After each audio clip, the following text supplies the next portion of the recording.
શું કેવું દાદા તમારું? જય સિયારામ. ટમેટા છે, ગુવાર છે, દાળ છે એ છે, ત્યાર પછી ભાત છે અને બટેટા ભીંડીની જે ચિપ્સ છે એ પણ સરસ મજાની તૈયાર કરવામાં આવેલી છે. હર હર મહાદેવ. ફરી એકવાર અમારા યુટ્યુબ ચેનલમાં આપનું સ્વાગત છે. આજે આપણે ફરી એકવાર પહોંચી ગયા છીએ કે જ્યાં વિશ્વ પ્રસિદ્ધ મોરારી બાપુની રામકથાનું આયોજન કરવામાં આવેલ છે તે સ્થળ ગોપનાથ પર. અહીંયા આગળ 4/10/2025 લઈ અને 12/10/2025 સુધી ભવ્ય રામકથાનું આયોજન કરવામાં આવેલ છે. ત્યારે લાખો સંખ્યામાં જ્યારે ભાવિ ભક્તો આવવાના હોય ત્યારે તેમને જમવાની કેવા પ્રકારની વ્યવસ્થા કરવામાં આવેલી છે, જમવાનું શું શું બનાવવામાં આવેલું છે એ તમામ તમને બતાવવાનો અપડેટ માહિતી આપવાનો પ્રયત્ન કરીશું. તો વિડીયોમાં છેક સુધી જોડાયેલા રહેજો. વિડીયો ગમે તો લાઇક કરજો, કોમેન્ટ કરજો અને મિત્રો સુધી શેર કરજો એટલે ઘર બેઠા પણ આ રામકથાનું આયોજન છે એ જોઈ શકે. આજે શુભ શરૂઆત થઈ ચૂકી છે ત્યારે તમને આખો જે રસોડા વિભાગ છે એ બતાવવાનો તમને પ્રયત્ન કરીશું. આ પ્રમાણે આખો જે રસોડા વિભાગ છે એ તૈયાર કરવામાં આવેલો છે અને આ રસોડા વિભાગમાં 15થી પણ મોટી જે ચૂલો છે એ બનાવવામાં આવેલી છે અને તેના ઉપર અલગ અલગ જે રસોઈ છે એ બની રહી છે. તો હવે તમને નજીક જઈને બતાવવાનો પ્રયત્ન કરીશું કે આજના દિવસમાં જે ભાવિ ભક્તો છે તેને જમવા માટે કેવા પ્રકારની વ્યવસ્થા કરવામાં આવેલી છે. તો વિડીયો છેક સુધી જોડાયેલા રહેજો એટલે તમને આજે જે આખો રસોડા વિભાગ છે એ બતાવવાનો પ્રયત્ન કરીશું.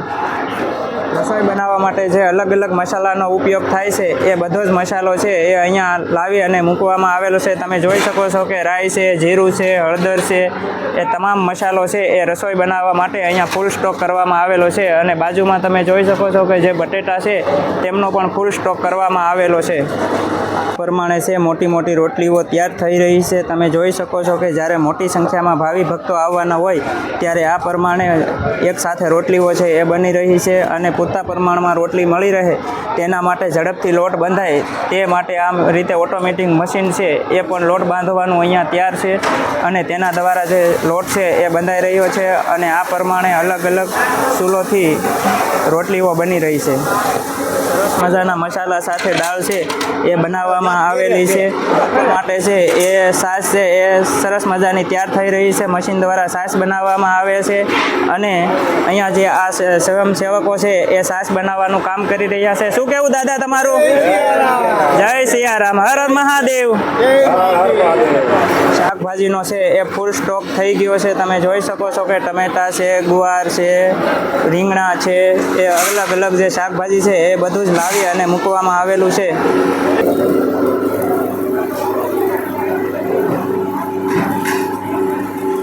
લાડવા બનાવવા માટે જે ઢોકળા છે એ તૈયાર થઈ ગયા છે અને આ ઢોકળા તૈયાર થઈ ગયા બાદ હવે તેમને આ ઓટોમેટિક મશીન દ્વારા તેમનો સોલ કરવામાં આવશે.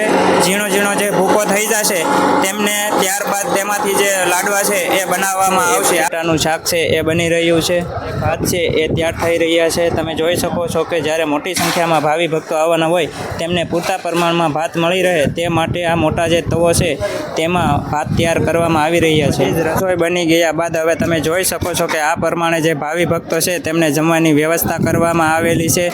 અહીંયા આગળ જે આખો જમવાનો વિભાગ છે એ તૈયાર કરવામાં આવેલો છે. નીચે બેસી અને વ્યવસ્થિત તમે જમી શકો તે પ્રમાણે આખો ડિપાર્ટમેન્ટ છે એ તૈયાર કરવામાં આવેલો છે. આજના જમવાની જો મેનુની વાત કરીએ તો સરસ મજાની જે દાળ છે એ છે, ત્યાર પછી ભાત છે અને બટેટા ભીંડીની જે ચિપ્સ છે એ પણ સરસ મજાની તૈયાર કરવામાં આવેલી છે અને રોટી છે એ પણ બનાવવામાં આવેલી છે. ત્યારબાદ જોઈએ તો ગાંઠિયા છે મોટા એ પણ તૈયાર કરવામાં આવેલા છે અને અહીંયા જે ગુંદી છે એ પણ ભાવિ ભક્તો માટે તૈયાર કરવામાં આવેલ છે. આ પ્રમાણે આજનું આખું જે મેનુ છે એ બનાવવામાં આવેલું છે અને તમે જોઈ શકો છો કે જે મોટી સંખ્યામાં ભાવિ ભક્તો છે એ અત્યારે જમી રહ્યા છે.